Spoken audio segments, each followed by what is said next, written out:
Hello all. Now that you've finished your first period in CountryManager, at least your first period in earnest, no longer practicing, you have some results that you need to look at and analyze because it'll help you make better decisions for next period.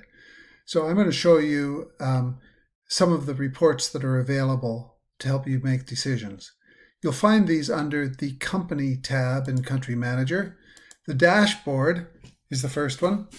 You'll notice over on the right-hand side here, there's something where you can look just at one tab or you can look at multiple tabs.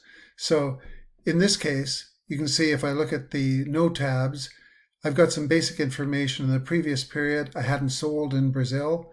In the current period, I did sell in Brazil, and it gives me my brand equity index, my unit sales, my manufacturing sales, and so on. You'll notice that I lost quite a bit of money in that first year.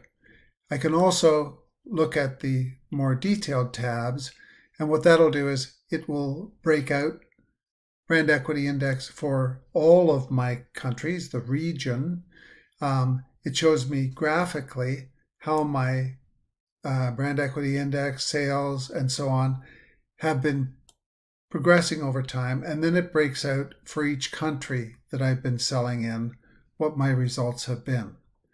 So a lot of rich information available under dashboard. The performance summary tab shows us straight numbers. So here I've got, again, all the tabs showing.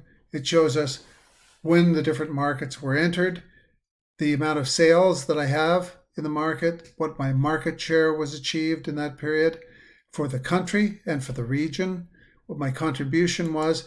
For most of you, it'll show this way because it's just your first year. You'll have whatever your contribution was, whatever your manufacturing sales were, it will end up being exactly the same as the total.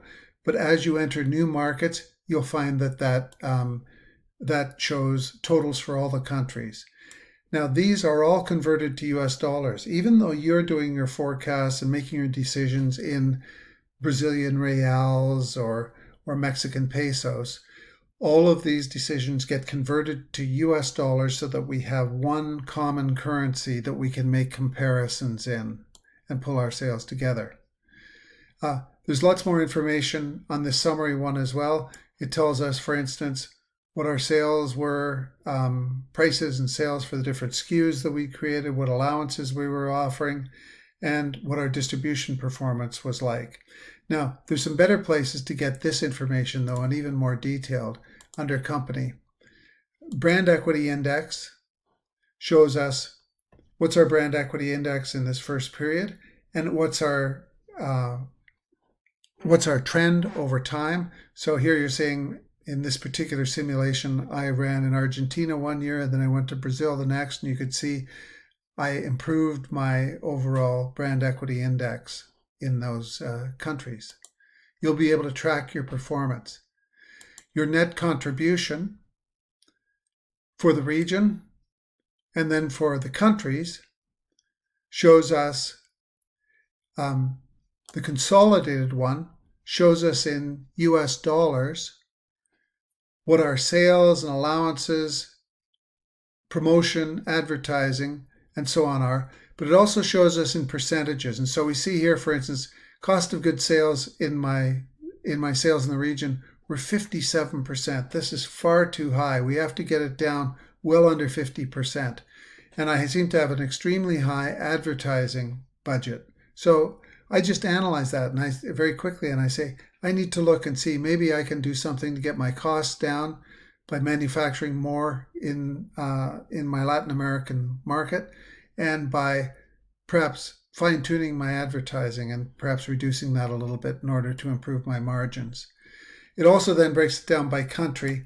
It does it in the local currency again when it does it by country, but it shows us the percentages as well, and the percentages can be very helpful.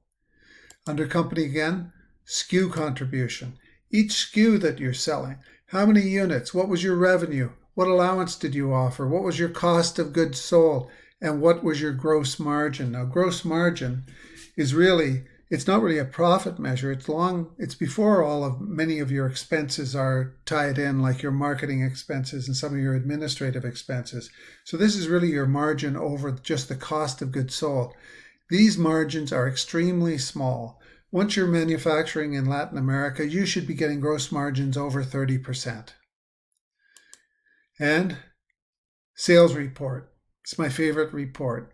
What this tells us is I conducted an experiment. I put 6 sales reps in every channel in Brazil. Here's the sales that they achieved and the totals.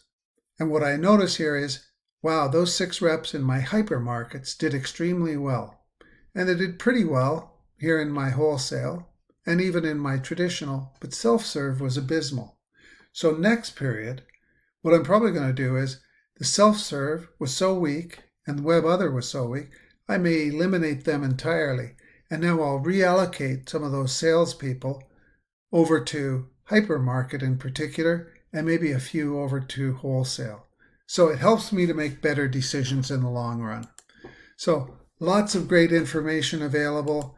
Here's my production one. It tells me a little bit about the units that were processed.